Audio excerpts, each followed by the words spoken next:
تو تجھے بھی قرآن کی اس آیت پہ غور کرنا ہوگا، تقوی اختیار کرنا ہوگا، سارے حرام کام چھوڑ دے، سارے برائیاں چھوڑ دے، آجا اللہ رب العالمین کے راستے کی طرف آجا، اللہ رب العالمین کی طرف آجا، پھر دیکھ فائدے ہی فائدے، وہ فائدے جو اللہ نے حضرت عمر بن خطاب رضی اللہ تعالیٰ عنہ کو عطا کیے تھے۔ حضرت عمر بن خطاب رضی اللہ تعالیٰ عنہ بے بھائیو، حضرت عمر کو کون نہیں جانتا؟ حضرت عمر رضی اللہ تعالیٰ عنہ کے زمانے میں کسرا کے خزانے لائے گئے ہیں، کسرا کے خزانے اس وقت سپر پاور ملک جس کو کہا جاتا تھا کسرا، آج جیسا کہ رشیا اور امریکہ یہ سپر پاور ملک مانے جاتے ہیں، اسی طرح اس زمانے کے سپر پاور جو کنٹریز تھی ان میں دو کنٹریز کا نام تھا میرے بھائی، ایک روم تھا اور دوسرا فرانس تھا۔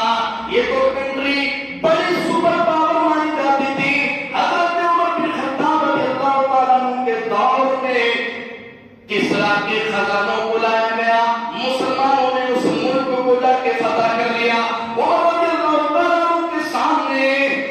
سفید مال موجود ہے، درہم چاندی کا ہوتا ہے، فرمایا اسی طرح دینار موجود ہے، پیلا مال سرد مال یعنی سونا، دینار سونے کا ہوا کرتا تھا موجود ہے، سب کچھ چمک رہا ہے۔ عمر کی آنکھوں سے آنسو جاری ہو جاتے ہیں، حضرت عمر بن خطاب رضی اللہ تعالیٰ عنہ کی آنکھیں اشتبار ہو جاتی ہیں، رونے لگتے ہیں۔ عبد الرحمن بن عوف نے کہا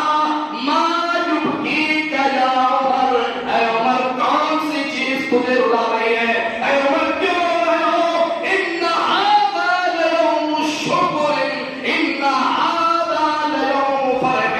اے عمر آج تو شکر کا دن ہے، اے عمر آج تو خوشی کا دن ہے، آج تو شادمانی کا دن ہے، آج مسرت کا دن ہے، آج فرحت کا دن ہے، اے عمر کیوں رو رہے ہو؟ کہا اے لوگوں، ان چیزوں کو میرے نبی کی آنکھوں نے نہیں دیکھا، ان چیزوں کو ابو بکر کی آنکھوں نے نہیں دیکھا، آخر میرے سامنے ان کو کیوں لایا گیا؟ یعنی ضرور اللہ نے مجھے آزمایا ہے۔